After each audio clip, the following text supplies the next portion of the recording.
जय जोहार, नमस्कार। आप देख रहे हैं सुप्रभात न्यूज छत्तीसगढ़। आइए जानते हैं छत्तीसगढ़ की टॉप बड़ी खबरों को। इससे पहले छत्तीसगढ़ के कौन से जिले से न्यूज को कहां से देख रहे हैं, कमेंट में जरूर बताएं, साथ ही लाइक जरूर करें। किसानों को 28 फरवरी को मिलेगा धान बोनस, मुख्यमंत्री करेंगे प्रदेशवासियों और किसानों को संबोधित। छत्तीसगढ़ शासन 28 फरवरी को किसानों को धान खरीदी की अंतरराशि जारी करेगा। ये रकम सीधे किसानों के बैंक खातों में अंतरित होगी। होली से पहले किया जा रहा है ये भुगतान किसानों के लिए राहत भरा कदम माना जा रहा है। विष्णुदेव साय धान बोनस वितरण कार्यक्रम में प्रदेशवासियों और किसानों को संबोधित करेंगे। उनका उद्बोधन सभी ब्लॉक स्तरीय कार्यक्रम स्थलों पर वीडियो कॉन्फ्रेंसिंग के जरिए प्रसारित होगा। कार्यक्रम के दौरान मुख्यमंत्री कुछ चयनित किसानों से सीधी बातचीत भी करेंगे। कुंदन कुमार ने कार्यक्रम को लेकर सभी जरूरी तैयारियां सुनिश्चित करने के लिए निर्देश दिए। स्कूलों में वार्षिक परीक्षा की डेट जारी। 25 मार्च से 10 अप्रैल तक होंगे एग्जाम। स्कूलों में वार्षिक परीक्षा की डेट जारी कर दी गई है। डीपीआई ने इस संबंध में सभी जिला शिक्षा अधिकारियों को आदेश जारी कर दिया है। आदेश के मुताबिक स्कूलों में वार्षिक परीक्षा 25 मार्च से शुरू होगी। सभी डीईओ को जारी आदेश में कहा गया है कि पहली, दूसरी, तीसरी, चौथी, छठी, 7वीं, 9वीं और 11वीं की परीक्षा 25 मार्च से लेकर 10 अप्रैल के बीच पूरा कराने की तैयारी करें। डीपीआई ने कहा है कि ये तिथि किसी भी सूरत में बदली नहीं जानी चाहिए। होली से पहले बदमाशों की परेड, रायगढ़ एसएसपी की सख्त चेतावनी। छत्तीसगढ़ के रायगढ़ में होली पर्व से पहले एसएसपी शशि मोहन सिंह ने गुंडा बदमाशों की परेड ली। जिले के विभिन्न थाना क्षेत्रों से निगरानी और आदतन बदमाशों को पुलिस कार्यालय में लाइन से खड़ा कर कड़ी चेतावनी दी गई।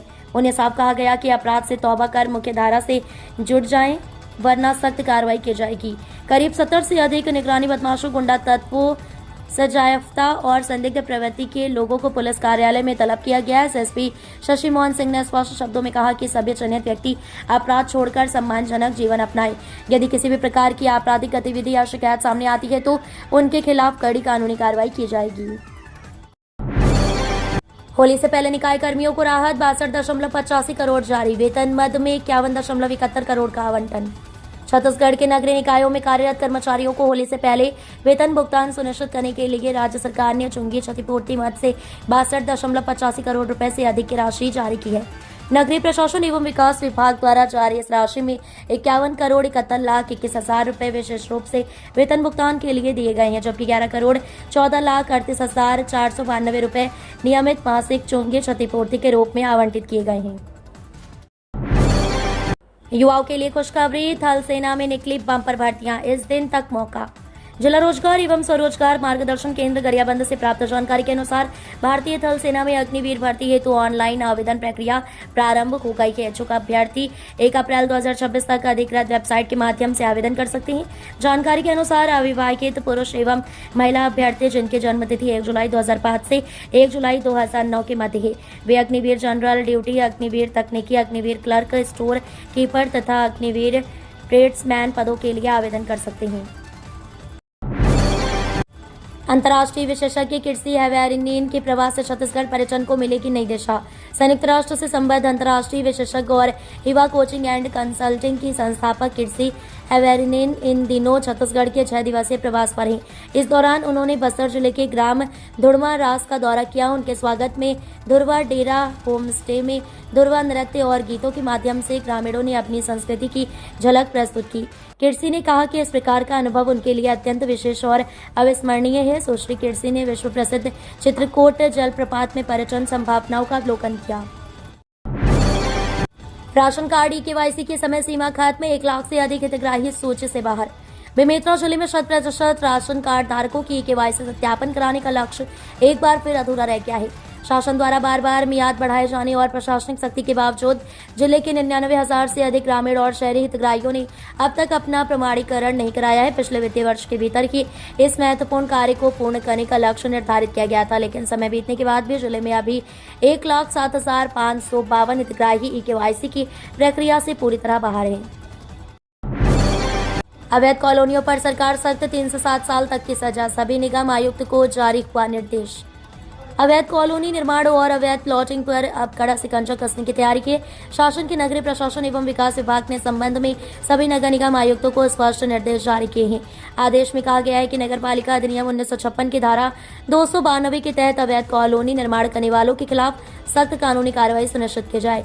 जारी निर्देशों के अनुसार जो भी व्यक्ति अवैध कॉलोनी निर्माण या इसके लिए प्रेरित करेगा उसे न्यूनतम 3 वर्ष से अधिकतम 7 वर्ष तक की कारावास की सजा दी जा सकती है। बिलासपुर में स्कूल खुलने का समय बदला, अब पुराने समय पर खुलेंगे स्कूल।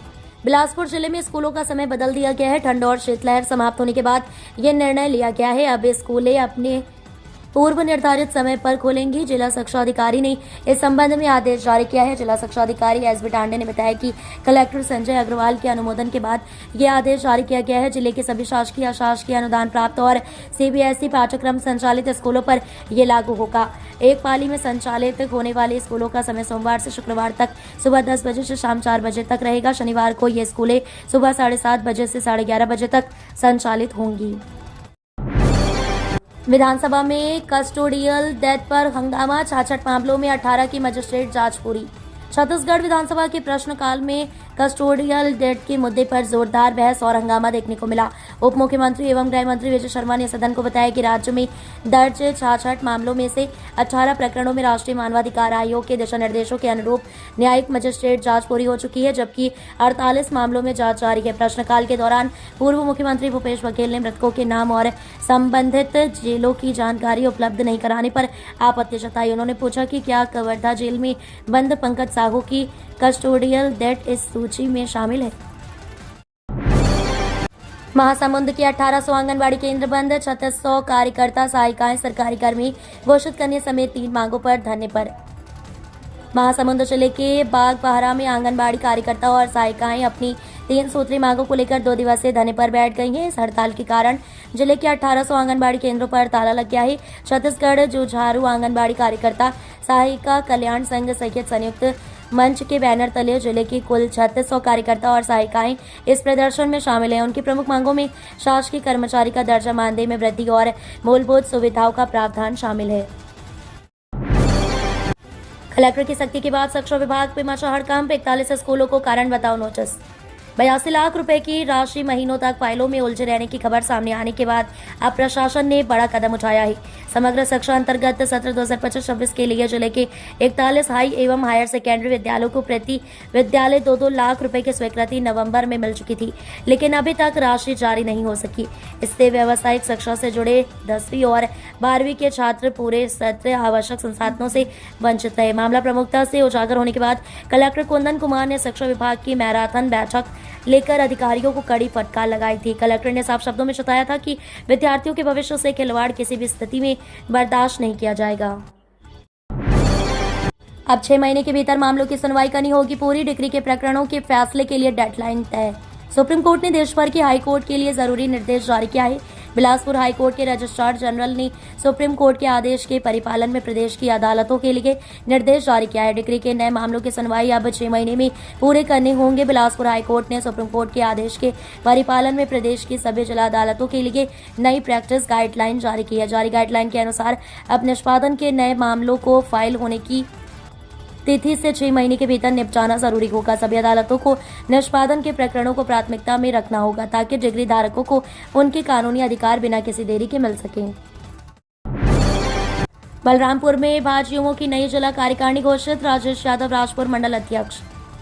भारतीय जनता युवा मोर्चा बलरामपुर की नई जिला कार्यकारिणी और मंडल अध्यक्षों की घोषणा कर दी गई है। भाजयुमो के जिला अध्यक्ष मंगलम पांडे ने ये घोषणा की। इस निर्णय को संगठन को नई दिशा देने और युवाओं की भागीदारी को सशक्त बनाने की पहल के रूप में देखा जा रहा है। घोषणा के अनुसार राजपुर मंडल में राजेश यादव को मंडल अध्यक्ष और कुमार गौरव सिंह को महामंत्री नियुक्त किया गया है। वहीं बारियो मंडल में हिमांशु श्रीवास्तव को मंडल अध्यक्ष और रामकरण चौधरी को महामंत्री की जिम्मेदारी सौंपी गई है।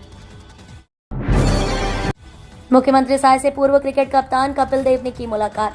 नवा रायपुर स्थित मुख्यमंत्री निवास कार्यालय में मुख्यमंत्री विष्णुदेव साय से भारतीय क्रिकेट टीम के पूर्व कप्तान कपिल देव ने सौजन्य मुलाकात की। इस दौरान प्रदेश में खेलों को बढ़ावा देने और आधुनिक खेल अधोसंरचना विकसित करने को लेकर विस्तृत चर्चा हुई। मुख्यमंत्री ने कपिल देव का बेल मेटल से बनी प्रतिकृति और पूर्ण भूमि छत्तीसगढ़ कॉफी टेबल बुक भेंट कर स्वागत किया। बातचीत के दौरान अंतर्राष्ट्रीय स्तर के प्रशिक्षण केंद्र स्थापित करने, प्रतिभाशाली खिलाड़ियों को तैयार करने और ग्रामीण व शहरी क्षेत्रों में खेल सुविधाओं के विस्तार जैसे मुद्दों पर विचार विमर्श किया गया। छत्तीसगढ़ में नशीले पदार्थों की अवैध बिक्री का मामला विधानसभा में गूंजा। छत्तीसगढ़ विधानसभा में बजट सत्र के तीसरे दिन प्रदेश में नशीले पदार्थों की अवैध बिक्री का मामला गूंजा। भाजपा विधायक अजय चंद्राकर और धर्मलाल कौशिक ने ध्यानाकर्षण सूचना के माध्यम से ये मामला उठाया। सदस्यों ने आरोप लगाया कि प्रदेश में नशीले पदार्थों की अवैध बिक्री के कारण लगातार अपराध बढ़ रहे हैं और प्रशासन इसे रोकने में विफल रहा है। जवाब में गृह मंत्री विजय शर्मा ने सदस्यों के आरोपों को निराधार बताते हुए कहा कि शासन प्रशासन द्वारा नशीले पदार्थों की बिक्री पर लगातार कार्रवाई की जा रही है। रायपुर में एक आरक्षक पर भी कार्रवाई हुई है। बलौदाबाजार एसपी ने शुरू किया क्यूआर कोड फीडबैक, कहा पुलिस पर जनता का भरोसा बढ़ाने का प्रयास। बलौदाबाजार जिले की पुलिस अधीक्षक भावना गुप्ता ने थानों की कार्यप्रणाली में सुधार लाने के लिए एक नई डिजिटल पहल शुरू की है। इसके तहत अब थाना और चौकी आने वाले लोग क्यूआर कोड स्कैन कर अपना फीडबैक दे सकेंगे।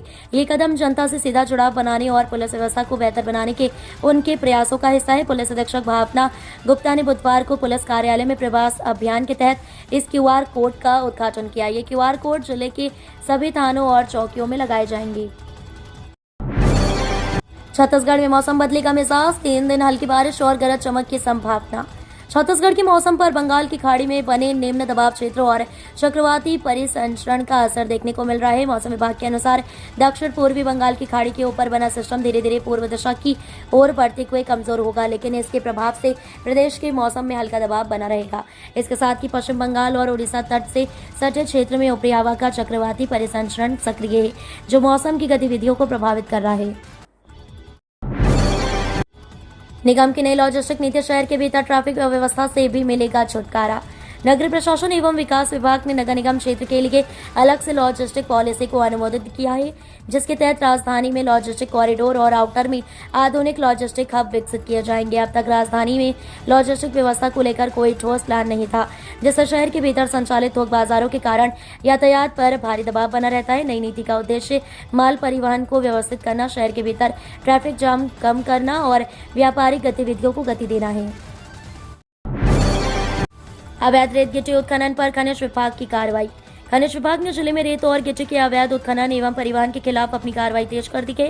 पिछले एक सप्ताह के भीतर विभाग की टीम ने कुल 9 ट्रैक्टर और 3 हाईवा वाहनों को अवैध खनन और परिवहन के आरोप में जब्त किया है। विभागीय टीम ने ग्राम कोलपिर्रा में सोन नदी से अवैध रूप से रेत का उत्खनन कर परिवहन करते पाए गए 6 ट्रैक्टरों को तुरंत जब्त कर लिया। इसी क्रम में कोटरी और करंगरा इलाकों में गिट्टी और रेत के अवैध परिवहन में शामिल 3 हाईवा वाहनों को भी कब्जे में लिया गया है।